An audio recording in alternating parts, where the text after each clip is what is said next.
Lah, aku mau ngomongin sesuatu ini. Kalau kita ngomongin tentang keberanian melawan ketidakadilan, nama Ida B. Wells Barnett pasti masuk daftar teratas. Bayangin aja, di akhir abad ke-19 ketika rasisme dan kekerasan terhadap orang kulit hitam di Amerika itu lagi gila-gilanya, ada satu perempuan nih yang bilang, "Hey, ini semua kebohongan besar dan aku akan buktikan." Itu dia, semuanya ditulis dalam buku Southern Horrors, Lynch Law in All Its Phases, lahir dari situasi yang penuh risiko. Ida ini bukan cuma jurnalis, dia juga aktivis hak sipil. Dia mulai mengangkat fakta-fakta yang selama ini ditutup-tutupi. Bahwa tuduhan pemerkosaan terhadap pria kulit hitam seringkali palsu, dijadikan alasan untuk melakukan lynching, hukuman mati tanpa pengadilan. Dan apa yang dia dapat? Kantor korannya. Free speech dihancurkan massa dan dia diusir dari Memphis. Tapi bukannya mundur, justru dia malah nulis buku ini. Buku ini dibuka dengan pengantar yang tegas. Ida pengen kasih gambaran jujur tentang praktik lynching di Amerika Selatan. Bahkan Frederick Douglass, tokoh besar anti perbudakan, kirim surat pujian ke dia. Douglass mengatakan kalau tulisan Ida bahkan lebih kuat daripada pidatonya sendiri. Hal ini dibuktikan dari beberapa bab-bab yang ada di buku ini. Contohnya itu di bab offense atau di bab the offense. Ida cerita soal editorial yang memicu kerusuhan. Dia bilang sebagian besar tuduhan pemerkosaan itu omong kosong. Hal ini pastinya bikin warga kulit putih ngamuk karena narasi yang selama ini mereka pegang mulai retak, mulai rengkah, dan mulai rusak. Lalu di bab The Black and the White of It adalah tamparan keras buat mitos yang dibangun selama ini.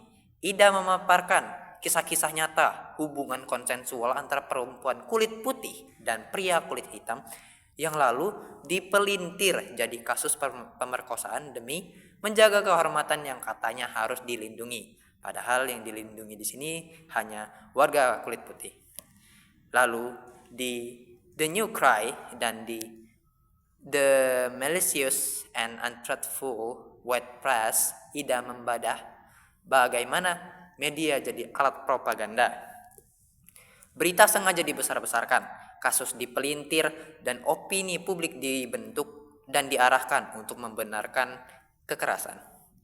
Lalu di bab The South Position menunjukkan betapa kerasnya kepalanya masyarakat Amerika Selatan dalam mempertahankan supremasi kulit putih. Perbudakan memang dihapuskan, tapi diskriminasi dan kekerasan masih menjadi senjata utama mereka. Dan puncaknya itu adalah di bab self-help. Ida nggak cuma mengeluh atau marah, tapi dia kasih solusi. Dia ajak komunitas kulit hitam untuk membangun kemandirian, ekonomi, menguasai media, bahkan siap membela diri kalau hukum nggak bisa melindungi. Salah satu pesannya yang terkenal adalah punya senjata di rumah bukan untuk menyerang, tapi untuk memastikan keselamatan keluarga ketika hukum berpihak pada sang penindas. Gaya penulisan Ida itu unik, logis seperti laporan investigasi, tapi emosional seperti seruan suara perang. Dia nggak cuma lempar opini, tapi kasih data, kasus, dan bukti nyata. Rasanya kayak gabungan buku sejarah, artikel jurnalisme, dan manifesto perlawanan. Membaca Southern Horror itu rasanya seperti ditarik ke masa lalu. Melihat bagaimana ketidakadilan dibungkus rapi oleh media dan politisi. Tapi sekaligus kita jadi sadar kalau pesan Ida masih relevan hingga sekarang. Contohnya itu kendalikan narasi kita sendiri, bangun kekuatan kita sendiri, dan jangan pernah diam ketika ketidakadilan itu terjadi. Buku ini bukan sekadar cerita sejarah, tapi ini peringatan. Dunia mungkin berubah, tapi pola penindasan cuma berganti wajah. Dan lewat kata-katanya, Ida mengingatkan bahwa pena bisa lebih tajam dari peluru kalau digunakan untuk kebenaran. My name is Marshall Aspa. I'm from Sumatera Selatan, and thank you for watching. Bye-bye.